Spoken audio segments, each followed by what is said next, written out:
오늘은 여호와 이레의 의미라는 말씀의 제목으로 함께 은혜를 나누고자 합니다.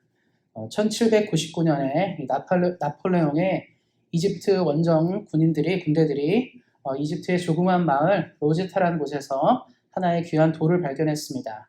그 돌의 이름이 로제타 스톤이고요. 로제타 석이라고도 부르는데 이 로제타 석은 여태까지 그 당시 이제 수많은 사람들이 이집트를 탐험하면서 발견했던 이집트의 유물들에 대한 비밀을 풀 수 있는 열쇠가 되었습니다. 왜냐하면 그전에는 많은 사람들이 이집트를 방문해서 많은 이제 귀한 유물들을 봤는데 거기에 새겨진 문자를 해석하지 못했어요. 그래서 이것들이 어떤 의미고 어떠한 것들을 얘기하는지를 전혀 알지 못했습니다.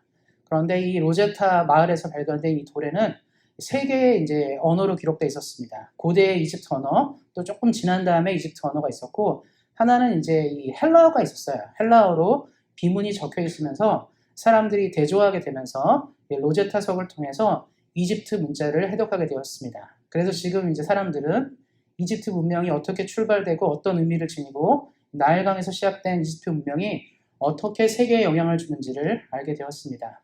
글자를 해독하는 것은 굉장히 중요합니다. 또 실제로 좀 인도에도 이제 인더스 문명이라 해서 인더스강을 중심으로 고대 인도에서 고대 인도인들이 대단한 문명을 발전시켰는데 거기도 문자가 발견됐어요. 그런데 이 문자를 대조할 만한 기술이 없고 해석을 하지 못해서 인더스 문명은 지금도 해석하지 못합니다. 누가 이 문명을 시작했고 어떠한 사람이 이 도시를 건설했고 어떠한 의미를 가지고 있는지를 알지 못합니다. 글자를 해독하지 못하기 때문입니다. 그래서 과거의 역사들을 살펴보고 고고학자들이 가장 심혈을 기울이는 건 뭐냐면 이 문자를 해독하는 거예요. 옛날에 나온 문자들을 해독해야지 그 시대에 어떤 일인지 알 수 있습니다. 또 예전에 이제 만주에서 광개토대왕릉비가 발견되었는데 당시 또 이것들을 해석을 못했어요. 이게 어떤 의미인가, 무엇인지를 모르기 때문에 당시 이제 일본 사람들이 이걸 가지고 예전에 뭐 신라가 일본의 속국이었다라든가 가야가 일본의 속국이었다 이런 기록들을 가지고 있었는데 이 광개토대왕릉비가 발견되게 되면서 그렇지 않다는 기록이 나타나게 됩니다. 그래서 예전부터 지금까지 글자를 해석하는 것은 굉장히 중요합니다.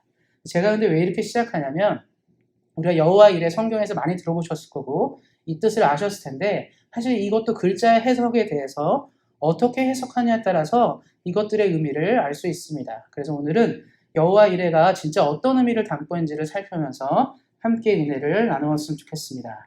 먼저 우리가 이제 여호와 이레를 생각하면 잘 알고 있는 개념들이 하나님이 준비하신다. 여호와 하나님이 준비하신다는 개념으로 많이 이해하고 있습니다.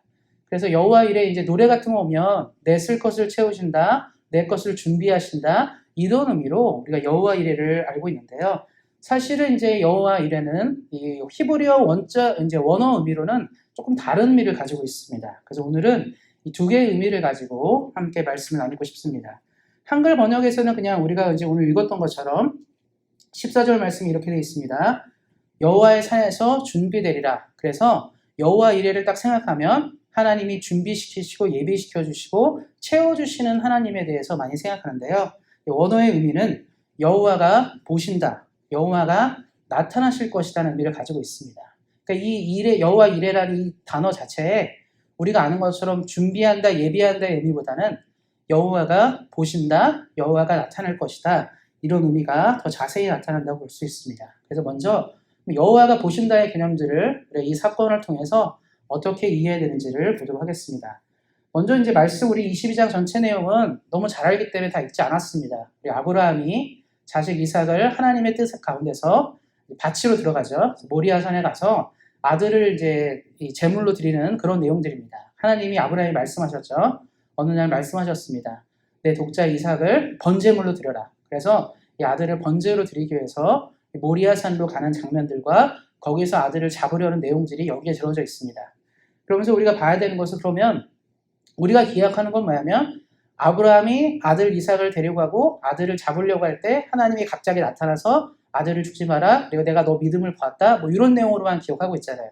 그리고 기억하는 건 뭐냐면 하나님이 아브라함이 이제 예배를 드릴 수 있도록 산에서 이제 양 한 마리를 수량을 걸려들게 하면서 그거를 예배를 드렸다. 이런 개념을 이해하는데 우리가 이거를 좀 다른 관점으로 보셨다라는 관점으로 한번 이해했으면 좋겠습니다. 말씀 전에 이제 현대의 시대를 통해서 우리가 많이 중요하게 보는 것은 탐색하고 보는 것입니다. 1517년에 10월 4일에 인류 최초로 소련이 스푸트니크 1호를 인공위성을 발사했어요. 우주로 이제 위성을 처음으로 쏘아 올리면서 그 이후로 수많은 나라들, 뭐 미국, 영국, 뭐 여러 나라들이 이제 해외 수많은 나라들이 위성을 쏘아 올렸죠. 전 세계 수많은 나라들이 위성을 보유하고 있습니다. 근데 위성을 쏘아 올리는 가장 중요한 여러 가지 목적이 있는데 뭐 군사적인 목적, 통신을 위해서 또 기후조사라든가 지구 지질 뭐 이런 것들을 연구하는데 그 중에 중요한 건 뭐냐면 탐사를 하는 거예요. 최근에 이제 뭐 북한이 뭐 핵실험을 준비한다 할 때 뭐 미국이 뭐 북한에 들어갈 수가 지금 없잖아요. 서로 관계가 아주 안 좋고 뭐 방법이 없습니다. 근데 어떻게 동향을 파악하는 거냐면 이 군사 위성을 통해서 지형을 보는 거예요. 그래서 이제 핵실험을 준비하게 되면 뭐 폭발이 난다고 하면 땅의 온도가 달라집니다. 그러니까 우리가 지금 지면에 온도가 있는데 갑자기 북한에 있는 그 쪽에 위에 뭐 개마고원에 있는 북한 땅이 갑자기 너무 뜨거워지는 거예요. 그럼 이게 뭘까? 탐사를 하는 거죠. 아마 여기서 무슨 실험이 있었다. 이런 기준을 통해서 핵실험을 했다고 알게 되는 겁니다. 그래서 이 위성을 통해서 그 나라를 샅샅이 조사하는 거죠. 지형을 조사하고 탐사하고 우리 뭘 또 보냐면 어느 지역에 어떤 무기가 어떻게 배치되어 있고 군사력이 어느 정도인지를 위성을 통해서 파악하게 됩니다. 그리고 요즘엔 또 뭐 군사 드론 같은 것도 있죠. 그런 걸 띄워가지고 드론이 지나다니면서 뭐가 어디 있고 이런 것들을 파악합니다. 이게 굉장히 중요해요. 현대에서는 이제 위성의 역할들이라든가 이런 장비들의 역할이 중요한 건 뭐냐면 자세히 봐야지 알 수 있기 때문입니다. 전쟁을 할 때 옛날에는요, 그냥 우리 아는 것처럼 사극 같은 거 기억나시죠? 텐트 같은 데 모여가지고 지도를 하나 쫙 펴놔요. 그리고 뭐 상대편 깃발 만들고 내 거 깃발 만들고 얘네 군대가 여기 있고 우린 여기 있고 요렇게 돌아가고 저렇게 돌아가고 이렇게 얘기하잖아요. 그래서 장군들이 회의를 하고 어떻게 전쟁을 할지를 얘기합니다. 지는 이쪽에 쳤고 물은 어디 있고 뭐 이렇게 얘기합니다. 왜냐하면 보는 게 굉장히 중요하기 때문에 전쟁을 할 때 지휘관들은 뭘 어떻게 봐야 할지가 매우 중요합니다. 현대는 그렇지 않죠. 장비를 통해서 이런 위성이라든가 기술을 통해서 샅샅이 보는 거죠. 우리가 어떻게 싸워야 되고 어떻게 이겨내지를 보는 겁니다. 보는 건 굉장히 중요해요. 전쟁을 하거나 무엇을 하거나 또 마찬가지로 기후를 탐사하거나 땅을 조사할 때도 자세히 보는 것은 굉장히 중요합니다. 그런데 신앙의 여정, 우리의 삶에서도 본다라는 의미가 어떤 거냐면 누군가가 우리 인생을 자세히만 들여다봐준다면 지금 우리 각자가 싸우는 이 전쟁에서 승리할 수 있는 기회를 마련할 수 있는 겁니다. 우리 사랑하는 성도님들 이 땅을 사시면서 늘 평안하고 행복하진 않잖아요. 고민이 있어요. 삶에 고민이 있고 어려움들이 있습니다. 근데 우리가 왜 기도하고 왜 우리가 도움을 찾기 위해 애쓰고 노력하는 건 뭐냐면 우리가 보이지가 않아서 그래요. 차라리 내가 어떤 큰 문제가 생겼다. 이 문제가 해결이 되는지 아닌지 잘 모르겠어요. 그런데 만약에 우리가 알아요. 이거는 10일 뒤에 해결이 된다. 이거는 30일 뒤에 해결된다. 내가 어떤 큰 병에 걸렸을 때 이 병은 1년 뒤면 낫는다. 우리 자녀들의 문제가 있을 때 이거는 뭐 며칠 뒤면 괜찮아진다. 우리 사업이라든가 우리 직장에 어떤 문제가 생겼을 때 한 달이면 된다, 2달이면 된다. 이런 것들을 우리가 보게 되면 우리 걱정 안 해요. 왜냐면 우리 알잖아요. 어떤 결과가 나올지를 알기 때문에 걱정 안 하는데 우리가 모릅니다. 그래서 우리가 잘 말하는 게 뭐죠? 내일 일은 나는 몰라요. 한 치 앞도 알 수 없는 인생이고 우리가 다음날 어떤 일이 생길지를 전혀 알 수가 없습니다. 그래서 우리에게는 고민이 있죠. 세상 사람들에서 어떻게 하냐면 좀 알고 싶어요. 내 앞날을 궁금하고 내가 어떻게 되는지를 알고 싶어서 그래서 점쟁이를 찾아가는 겁니다. 점쟁이를 찾아가고 무당을 찾아가는 이유는 뭐냐면 삶이 너무 불안불안하니까 내가 어떻게 살아야 될지를 잘 모르겠는데 어떤 답을 찾아야 될지를 잘 모르다 보니까 우리는 찾아가는 거예요. 우리가 이렇게 생각하기도 합니다. 저렇게 한심하게 사냐. 왜 점쟁이한테 돈 갖다 주고 왜 무당한테 돈 갖다 주고 왜 저런 데 돈을 쓰냐라고 생각할 수 있겠지만 지금 그 사람은 너무 절박한 거예요. 너무 상처받고 너무 힘들고 너무 어렵다 보니까 혹시 그 방법이라 된다면 투자하는 거죠. 왜냐하면 인간은 보지 못하기 때문입니다. 그래서 아브라함 이야기를 한번 생각해 보면 아브라함이 열심히 잘 살고 있었어요. 돈도 많았고 재산도 많았고 종도 많았고 풍족했습니다. 근데 그 아이의 고민이 한 가지가 뭐였냐면 자녀가 없었어요. 요즘 시대야 자녀 없이 사는 사람도 많습니다. 자녀 없이 살아도 충분하고 괜찮은 시대예요. 근데 이 시대는요. 가문을 이어간다는 거는 매우 중요한 일입니다. 그래서 어떤 가문에 자녀가 없다는 것은 충격적인 일이 되고 아주 힘든 일이 돼요. 그 대가 끊어지니까요. 근데 거기서 멈추는 것이 아니라 옛날에는요, 자녀가 한 명인 경우도 굉장히 안타깝게 생각했어요. 자녀가 많아서 자손이 풍부해서 쭉 가야 되는데 외동아들밖에 없다, 외동딸밖에 없다. 이것도 굉장히 어려운 일인데 그 자녀 한 명도 없었습니다. 그러니까 아브라함의 가장 큰 고민은 자녀가 없는 것이었는데 그게 해결이 됐어요. 하나님이 은혜를 주셔서 아브라함이 100세, 사라 90세에 자녀를 얻었습니다. 이건 만족할 만한 결과죠. 이제 더 이상 이제 고민할 게 없어요. 우리 사랑하는 성도님도 그럴 때 있죠. 야, 더 이상 내가 고민할 게 없다. 우리 자녀들도 잘 되고 나도 건강하고 뭐 물질도 괜찮고 하니까 내가 더 이상 고민할 수 없다고 생각할 때가 있습니다. 아브라함이 딱 그럴 때였어요. 이제는 그냥 하나님이 불러주실 때 내가 눈만 감으면 되는구나. 그런 때였어요. 그런데 하나님이 어느 날 그에게 나타나서 내가 가장 사랑하는 아들을 나를 위해 바쳐라 라고 얘기합니다. 이거는요, 큰 고민이 생겨요. 차라리 뭐 옆집에서 누가 얘기하거나 뭐 동네 누가 얘기했으면 무시하면 되거든요. 그런데 누구죠? 하나님이 얘기했어요. 하나님이 너의 자녀를 바치려고 얘기하니까 그 다음부터 이 아브라함의 심정에서는 불같은 싸움이 일어납니다. 왜냐하면 내가 이 부분이 이것만 있으면 내가 가장 행복한 일인데 가장 행복한 거 하나를 딱 빼라는 거예요. 우리 사랑하는 성도님도 인생을 사시면서 어땠습니까? 자녀를 만났을 때, 처음 자녀를 만났을 때, 아이를 양육했을 때 그 기분은 말로 할 수 없잖아요. 근데 요즘에도 그렇지만 가끔 보면 자녀들이 부모보다 먼저 죽는 경우들이 있습니다. 그때 부모들의 슬픔이 말로 할 수가 없어요. 무엇으로도 위로할 수가 없습니다. 자녀를 잃은 슬픔은요, 말할 수가 없어요. 그런데 내 손으로 내 자녀를 죽인다는 것은 더 할 수 없는 일입니다. 우리가 갑자기 잃은 자녀도 너무 슬픈데 내가 내 자녀를 내 손으로 죽여야 한다. 이거는 굉장히 어려운 일이죠. 아브라함의 마음 가운데는 아주 큰 어려움이 있을 거라 생각합니다. 성경은 단순히 22장 이 한 장으로 그냥 얘기를 지나가고 있지만 아마 이 시대에 있던 아브라함의 생각은 너무 괴로웠을 것 같아요. 밥을 먹어도 밥이 안 넘어가고 내가 뭐 금은부화가 많아도 즐겁지가 않고 내가 어디를 여행 가도 행복하지 않고 매일매일 죽을 맛이었을 것 같아요. 왜냐하면 날짜는 가까워지고 시간은 다가오고 아들과 이별할 시간이 가까우는데 내가 어찌해야 될까 이런 고민이 있었을 것 같습니다. 어떻습니까? 그렇지 않겠습니까? 오늘 밤에 하나님이 우리 사랑하는 성도님들에게 나타나셔서 너에게 가장 소중한 것들을 나에게 바쳐야 된다. 그걸 내가 가져가겠다 말할 때 어떻습니까? 쉬운 사람이 어디 있겠어요? 그렇습니다. 난 믿음이 많으니까 하나님께 드리겠어요. 이러지 못합니다. 쉽지 않아요. 그래서 우리가 상실하거나 뭔가를 잃을 때는 고통이 큰 겁니다. 아브라함에게도 그러겠죠. 근데 말씀을 쭉 보다 보면 아브라함이 굉장히 태연해요, 사실. 그냥 하나님이 드리라고 했으니까 아들을 데리고 갑니다. 이삭은 아무것도 모르죠. 물어봐요. 아버지 오늘 예배를 드리러 간다는데 제사를 드리러 간다는데 양은 어디 있습니까?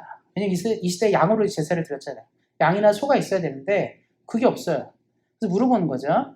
아버지 양은 어디 있습니까? 물어봐요. 근데 아브라함이 가면서 하나님이 주실 거니까 괜찮다고 갑니다. 근데 이제 아무리 봐도 없잖아요.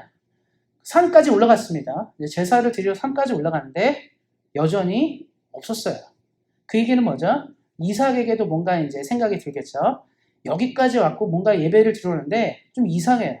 딴 때 같으면 아빠가 예배를 드릴 때 양도 잡고 소도 잡으면서 사람들이랑 같이 예배를 드립니다. 모든 가족 사람들 다 모여서 함께 예배를 드리는데 그날은 그렇지 않았어요. 산에 올라가는데 다 종들도 내려놓고 딱 둘이서만 올라가는 거예요. 이거는 좀 뭔가 심상치 않은 거죠. 왜냐하면 일반적으로 아브라함이나 이 당시 예배를 드릴 때는 온 가족이 예배를 드립니다. 온 가족이 제사를 드리고 온 가족이 하는데 그날은 아들이랑만 가는 거죠. 산을 올라갑니다. 그럼 이제 이삭이 아주 어린아이는 아니었거든요. 무슨 생각했습니까? 이거는 일반적이지 않다고 생각한 것이고 이삭도 나중에 알게 되었을 것입니다. 그래서 이제 우리가 아는 것처럼 아들을 잡으려는 그런 장면이 나오는 것이죠. 그런데 이 말씀에 우리가 한번 봐야 되는 건 뭐냐면 아브라함이 한 가지를 알고 있었던 것 같아요. 그건 뭐냐면 하나님은 내 인생을 주목한다는 사실을 알았던 것 같습니다. 그러니까 하나님이 내 삶을 본다는 거예요. 아까 제가 말씀드렸죠. 인공위성을 통해서 지금 상대를 쭉 살펴보는 것처럼 하나님은 지금 내 여정을 살펴보시는 거예요. 내가 굉장히 괴롭거나 힘들거나 기쁘거나 즐겁거나 이 모든 순간에 하나님은 내 여정들을 살펴보는 것이죠. 아브라함이 가고 있는 이 길과 아브라함이 고민스러운 모든 사항들을 하나님은 주목하고 계시는 겁니다. 그리고 아브라함이 그래서 그거를 따라가는 거예요. 신앙생활이 참 어렵고 힘든 건 뭐냐면 하나님이 나를 주목한다는 사실을 알지 못하기 때문입니다. 이 땅에 많은 사람들이 잘못된 판단을 하거나 성경도 보다 보면 잘못된 판단을 하는 경우들이 있어요. 그럼 우리가 볼 때 성경의 내용을 아니까 저 사람은 왜 저때 저랬을까? 쉬운 예로 가룟 유다는 왜 예수님을 팔았을까? 우리 알잖아요. 결말을 아니까 왜 그렇게 했을까? 예수님이 부활하시고 승천하시고 이랬는데 가룟 유다는 왜 그랬을까? 또 성경에 보면 그렇죠. 사울왕 같은 사람들 보면 하나님이 왕도 시켜주고 나라도 줬는데 사울왕은 왜 그랬을까? 우리 이런 생각 하거든요. 성경에 많은 수많은 사람들 좀 망해버린 사람들의 얘기를 보면 저 사람은 왜 저랬을까 생각하거든요. 답은 하나입니다. 하나님이 내 인생을 보고 있다는 생각을 하고 사는 사람과 그렇지 못한다는 사람은 알 수가 없는 거죠. 불확실한 미래를 살기 때문에 우리에게는 확실한 게 필요합니다. 만약에 하나님이 우리 사랑하는 성도님들에게 오늘 나타나셔서 내가 너의 인생을 주목하고 있고 지금 현재 네가 경험하고 겪고 있는 이 모든 일은 금방 지나갈 거야. 걱정하지 말고 내가 반드시 더 좋은 것들로 너에게 줄게라고 말한다면 우리는 살아갈 수 있어요. 불확실하지 않기 때문에. 근데 우리가 걱정하는 건 뭐죠? 자고 일어났는데 문제가 그대로 있어요. 해결이 안 됩니다. 내가 뭔가 고민하고 생각했는데 전혀 해결이 안 되기 때문에 우리는 자꾸 무슨 생각하죠? 불확실한 거예요. 답이 보이지 않는 겁니다. 그러니까 답이 보이지 않을 때 하는 선택들은 대부분 그릇된 선택을 많이 한다는 거죠. 그래서 우리 사랑하는 성도님들이 오늘 이 아브라함의 이야기들을 주목하셔야 돼요. 하나님은 보신다는 뜻입니다. 그래서 아브라함이 지금 14절에 이렇게 얘기하고 있죠. 그 땅의 이름을 여호와 이레라 하였으므로 얘기합니다. 그러면서 얘기한 게 뭐냐면 나중에 이제 여호와의 산에 준비되리라 말했는데 다른 말로 하면 여호와의 산에서 하나님이 나를 주목하신다라고 선포한 거예요. 내가 어떠한 상황과 환경에 있든지 내가 이가 부당하고 어렵고 고통스럽다 한다 하더라도 하나님은 내 인생을 주목하고 계신다. 내가 어떠한 길을 가든지 무엇을 하든지 하나님은 나를 주목한다는 거예요. 그러면 우리가 사람인 우리가 무엇을 해야 되느냐? 아브라함이 답을 말해주고 있죠. 믿음으로 사는 겁니다. 믿음으로 산다는 것은 우리가 그냥 막연하게 그래 내가 하나님 믿으니까 나 해낼 수 있어요 로 말하는 게 아닙니다. 세상 사람들이 말하는 게 있죠. 긍정적으로 사세요. 자신 있게 사세요. 할 수 있다고 외치면 됩니다. 이걸 말하는 게 아니에요. 내가 할 수 있다고 해서 할 수 있는 게 아니죠. 내가 긍정적으로 생각해서 긍정적으로 되는 것이 아닙니다. 이제 운동 경기를 보다 보면 우리가 좀 잘할 수 있는데 운동 경기 하다 보면 가장 중요한 건 뭐냐면 훌륭한 선수도 중요한데 가장 중요한 건 뭐냐면 감독이에요. 경기의 흐름을 볼 수 있어야 되고 경기를 지켜보면서 이 경기를 좀 진행하는 것들을 잘 알아야 됩니다. 그래서 언제 어떤 순간에 어떤 결과를 가져올지를 잘 보는 사람이 훌륭한 감독입니다. 그래서 뭐 축구 같은 경우 보면 월드컵 축구 같은 거 가끔 보시잖아요. 종종 보면 아주 못하는 나라가 아주 잘하는 나라를 이기는 경우들이 있습니다. 그거는 뭐 우연이다 뭐 이렇게 말하겠지만 저는 우연이라 생각하지 않아요. 준비했다고 생각합니다. 한 번을 이기기 위해서 어떤 결과를 준비하는 것이죠. 언제 어떤 순간에 선수를 교체해야 되고 어떤 기술을 통해서 어떻게 한다. 경기를 보는 거예요. 근데 이거는 예측이거든요.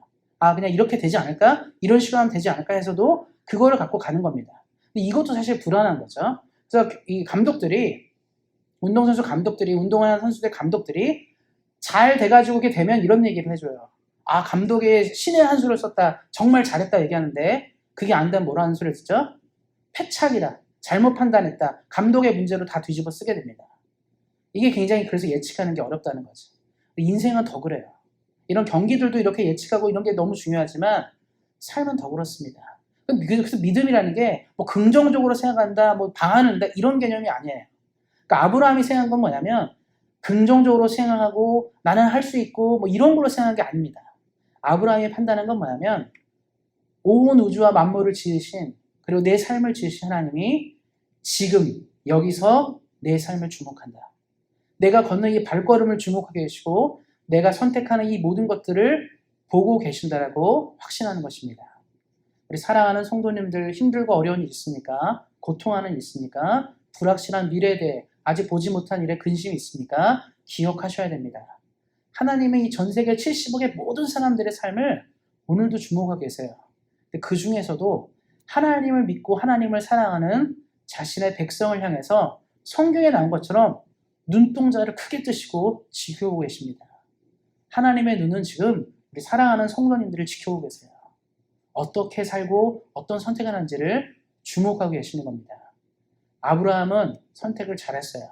하나님이 자신을 주목한다는 그 사실을 알고 믿음으로 행동한 것입니다. 믿음을 선택한 거예요. 불가능하고 어렵고 고통스럽고 힘들지만 생각했습니다. 하나님은 지금 이 순간 나를 보고 계신다. 내가 무엇 때문에 힘들어하는지, 내가 무엇 때문에 절망을 느끼는지, 내가 무엇 때문에 슬퍼하는지, 내가 무엇 때문에 한계를 느끼는지를 그는 보고 계신다고 알고 있었습니다. 그것이 믿음입니다. 우리 사랑하는 성도님들이 이것들을 기억하시고 지금도 우리 삶을 주목하시는 하나님을 기억하시고 언제나 그 하나님께 믿음과 함께 나아가시는 우리 사랑하는 성도님 되시기를 예수님의 이름으로 축원드립니다. 그리고 우리가 두 번째로 봐야 될 것은 여호와가 나타나실 것이라는 뜻입니다. 14절 말씀에 여호와 이르라 하면서 여호와의 산에서 준비되리라 이렇게 얘기했는데 그걸 다른 말로 하면 여호와의 산에서 여호와가 나타나실 것이라고 얘기한 게 있습니다. 우리가 이제 어린 시절 생각하면 이런 것들이 있습니다. 가끔 보면 영화나 드라마에서도 많이 나왔던 것 같아요. 아이들이 학교를 갑니다. 등교를 해요. 등교를 해서 공부를 하고 있는데 갑자기 비가 굉장히 많이 내려요. 비가 막 쏟아집니다. 그럼 어떻습니까? 엄마들이 어떡하죠? 아이가 우산을 안 가져갔다 생각하면 어떡하죠? 학교 끝나는 시간에 우산을 가져가요. 그러면 어떻습니까? 아이들이 이제 학교 나오려고 학교 문 앞에 쭉 서 있으면 쭈르륵 서 있으면 어떡하죠? 엄마들이 와서 우산을 가지고 하나씩 주고 같이 나와요. 아이들이 기대하는 게 뭐죠? 엄마가 나타날 것이다. 내가 이렇게 비가 오고 집에 가야 되는데 비를 쫄딱 맞고 가야 된다는 상황이 생기면 우리 엄마는, 집에 있는 엄마는 나를 위해 우산을 가져오고 학교로 올 것이다. 뭐 이런 경우도 있습니다. 아이들이 이제 학교 가다가 보면 저는 이제 학교 다닐 때 급식을 해서 그런데 초등학교 때 보면 가끔 이제 도시락 먹는 학교들도 있죠. 어떻습니까? 도시락을 애들이 빼놓고 가요. 그럼 엄마들이 그냥 그래 오늘 한 끼는 뭐 그냥 알아서 굶어라 이러지 않아요. 어떻게 하죠? 또 도시락도 가져가는 엄마들도 있습니다. 아이에게 주는 거죠. 그래서 아이들은 뭔가를 내가 빼놓고 놓고 한다 하더라도 누가 있죠? 엄마가 있어요. 제가 중학교, 고등학교 다닐 때도 그런 경우 많이 있던 것 같아요. 아이들이 이제 뭐 준비물을 안 가져오면 어떡하죠? 공중전화 그때 있잖아요. 20원인가 했던 것 같은데 넣고 전화하는 거죠. 집에 전화하는 거예요. 엄마 좀 갖다 달라고. 가져옵니다. 그래서 아이들이 생각한 건 뭐냐면 내가 어렵고 뭔가 필요할 때 우리 엄마나 아빠는 나타날 것이다 생각하는 거죠. 그 엄마 아빠가 이 문제를 해결해 준다고 믿기 때문입니다. 근데 우리가 이것을 알면서도 시간이 지나면 어떡하죠? 점점 잊어먹어요. 사실 그래서 어렸을 때 우리는 신앙에 대한 것들을 많이 배울 수 있습니다. 우리가 어렸을 때 부모를 의지하는 이 모습들이 우리가 나이를 먹으면 하나님을 의지하는 모습으로 갈 수 있어야 됩니다. 지금 아브라함의 상황이 그래요. 쭉 보면 이삭을 드려야 되고 그런 어려운 상황이 있었죠. 근데 만약에 앞에 말한 것처럼 하나님이 보시기만 하고 끝나면 어떻게 됩니까? 하나님이 알아요. 그래 내가 너가 힘든 거 안다. 네가 고통하는 거 안다. 내가 근심하고 걱정하는 거 안다. 여기서 끝나면 어떻습니까? 여기서 끝나면 힘들어요. 하나님이 안다고 말하고 아무것도 안 해준다면 의미가 없습니다. 우리가 인생을 살면서 그런 경우 굉장히 많죠. 내가 힘든 거 알고 속상한 거 알고 어려운 거 안다고 말하는데 우리는 그 안다에서 멈추면 안 되죠. 도움이 필요한 거예요. 지금 내가 너무 힘들어 죽겠는데 내가 압니다라고 말하는 게 의미가 없다는 겁니다. 뭐 쉬운 예로 병원에 갔어요. 우리가 아파서 병원에 갔습니다. 의사가 딱 얘기를 해요. 이 병은 뭐 이런 병이네요. 뭐 이렇게 하면 될 것 같고 이렇습니다. 지금 이런 상태고 뭐 이렇게 막 설명해 주잖아요. 병원의 의사들이 이 병은 어떤 병이고 어떻습니다. 얘기를 딱 해줘요. 그리고 딱 얘기를 해요. 내가 이 병이 어떤 병인지 압니다 하고 집에 가세요 말한다면 어떻습니까? 황당한 거죠. 내가 여기를 온 거는 그 병을 알기 위해서 온 게 아니에요. 그 병이 이 병이냐 저 병이냐가 중요한 게 아니죠. 우리가 아는 건 뭐죠? 치료받으러 가는 거예요. 이거 어떻게 치료해야 됩니까? 이거 어떤 문제가 있습니까를 알기 위해 가는 거지 당연히 뭐 의사가 병명을 알아주는 거 그거 들으러 가는 게 아닙니다. 우리는 의사를 찾아갈 때는 해결점을 받으러 가는 거예요. 내가 지금 몸이 아파 죽겠는데 많이 아프시겠어요? 많이 힘드시겠어요? 참 힘든 병이죠. 이렇게 하고 끝난다면 누가 행복하겠습니까? 의사는 치료를 해줘야 돼요. 나타나서 고쳐줘야 된다는 뜻입니다. 마찬가지죠. 우리 인생에서 하나님이 우리가 알아요. 내가 어떤 집사 고통하는 거 알고 있지. 우리 어떤 장로 고통하는 거 알고 있지. 우리 어떤 권사 고통하는 거 알고 있지. 여기서 끝난다면 그 다음에 중요하잖아요. 답이 뭡니까? 하나님 나 너무 힘든데요. 그래 내가 알아. 그리고 끝이에요. 우리는 살아갈 수 없는 거죠. 그래서 지금 이 말이 너무 중요한 겁니다. 여호와가 나타나실 것이다. 우리들의 삶의 문제에 나타나실 것이고 우리들의 삶에 개입하실 것이고 우리가 고통하고 어려운 이 일들에 대해 해결하게 나타난다는 것을 말해주고 있습니다. 성경은 이 사건을 통해 큰 사건을 하나 말해주고 있어요. 그건 뭐냐면 하나님이 먼저 약속합니다. 아담과 하와가 죄를 짓고 나서 하나님이 약속을 해요. 내가 너희를 반드시 구원하겠다고 얘기합니다. 그리고 구속자, 구원자, 메시아를 보낸다고 약속을 하게 됩니다. 그리고 성경은 계속적으로 그 얘기를 해요. 메시아가 온다 얘기를 하게 됩니다. 그거는요 아브라함의 때 전부터 계속 있었던 얘기입니다. 노아의 때도 있었고 처음부터 계속적으로. 하나님이 이 아브라함의 사건을 통해 뭘 보여주냐면 나는 인간의 고통과 인간의 어려움의 문제에 나타나는 분, 약속을 지키는 분이란 뜻이에요. 다른 말로 하면 아브라함이 힘든 게 뭐였냐면 딱 한 가지였거든요. 아이가 없던 거. 아이만 있으면 좋겠는데 뭐 아이가 없었습니다. 근데 나이를 먹다 보니까 75세가 됐어요. 나이 없이 살았습니다. 이제 뭐 더 이상 아이를 낳고 산다는 거에 대해서 큰 생각을 하지 않았어요. 더 아이가 안 생기는데 어떡합니까? 그걸 갖고 뭐 난리를 쳐서 생기는 것도 아니니까요. 그렇게 됐는데 갑자기 하나님이 오늘 나타나서 얘기했습니다. 아브라함이 나타나서 얘기한 거예요. 내가 아이를 줄게. 내가 너희 가문에 아이를 줄 거고 그 아이는 놀라운 일을 이루는 놀라운 가문을 출발하는 귀한 아이가 될 거야. 그 아이를 통해서 천하만민이 복을 얻을 것이고 새로운 민족이 일어날 거다 얘기를 하게 됩니다. 지금 아이가 없는 사람에게 하나님이 나타나서 말씀했어요. 얼마나 그 말이 굉장히 기쁘게 들렸을까요? 아이가 없던 사람에게 하나님이 복을 준다고 하는데 그거를 마다할 사람이 어디 있겠습니까? 그래서 아브라함은 기쁨으로 그 약속을 받았고 실제로 시간이 지난 다음에 아이가 생겼습니다. 모든 고민이 해결되는 그 순간이 온 거죠. 아브라함은 매우 만족한 거예요.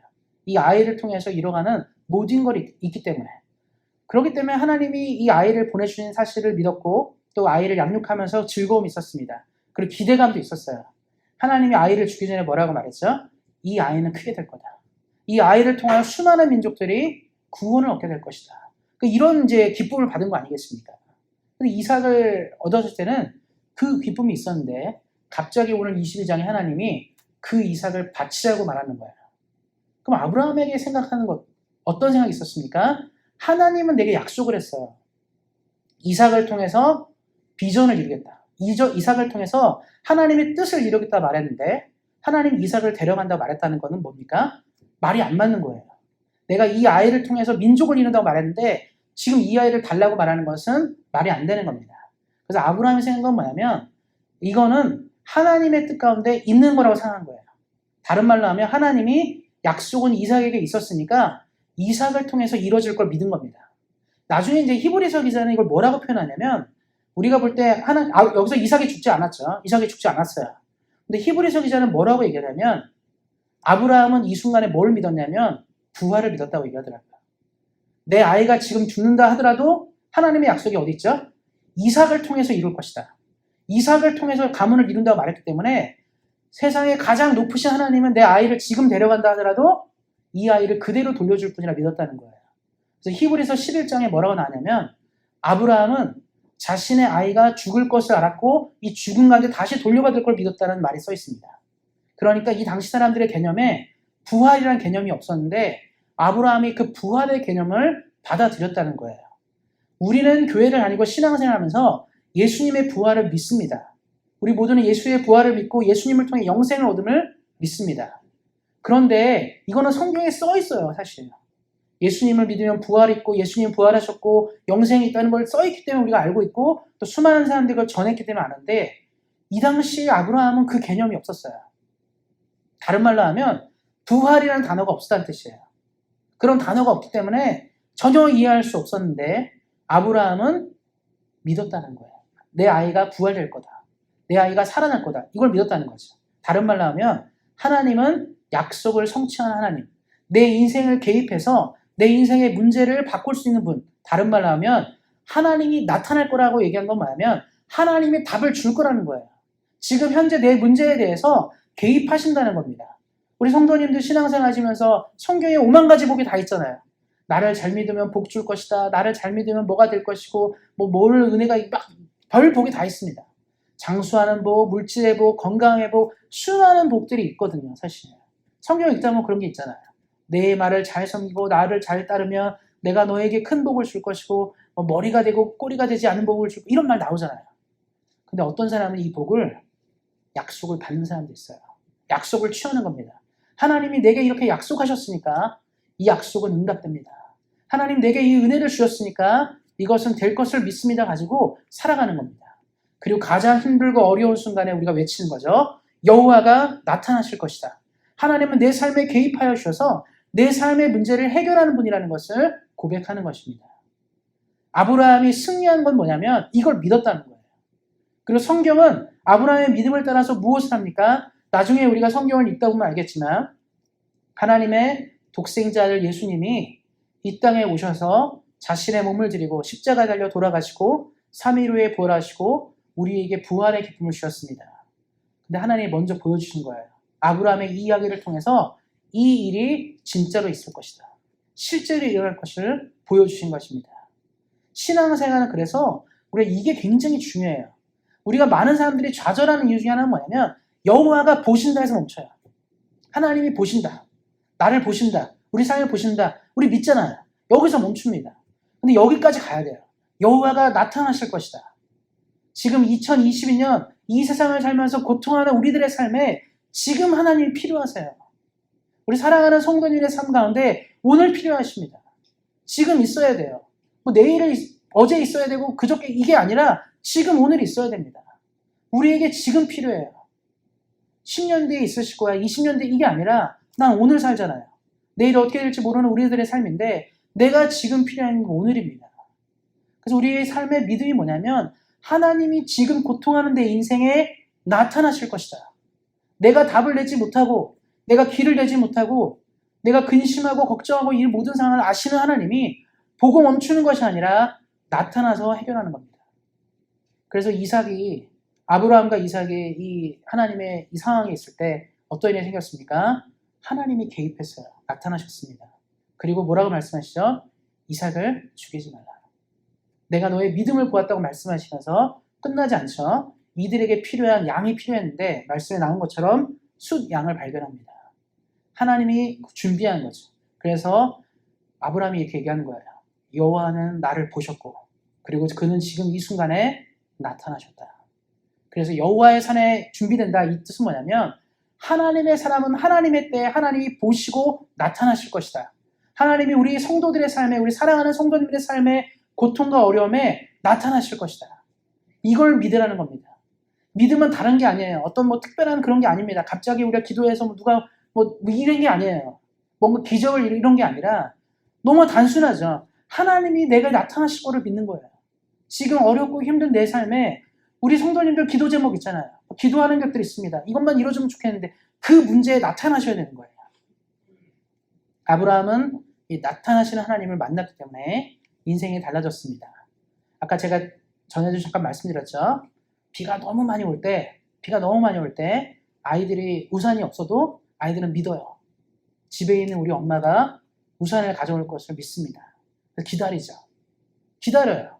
근데 어떻죠? 이런 애들도 있습니다. 엄마가 아빠가 맞벌이나 이런 경우 있죠. 그럼 뭐죠? 안 옵니다. 안 온 애들은 어떻게 하죠? 바로 책가방을 머리에 들고 뛰어요. 안 오니까.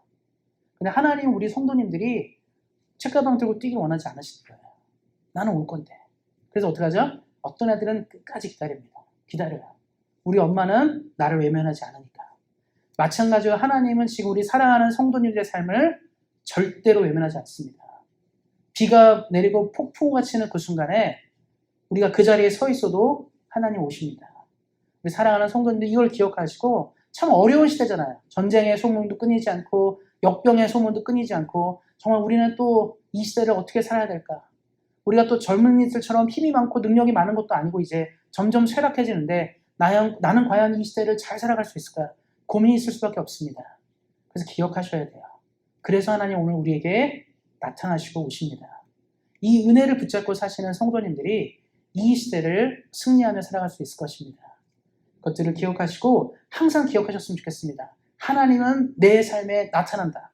그것들을 믿고 이 땅에서 늘 승리하시며 주의 은혜를 누리며 사시는 우리 사랑하는 온세현교회 성도님들 되시기를 예수님의 이름으로 축원드립니다.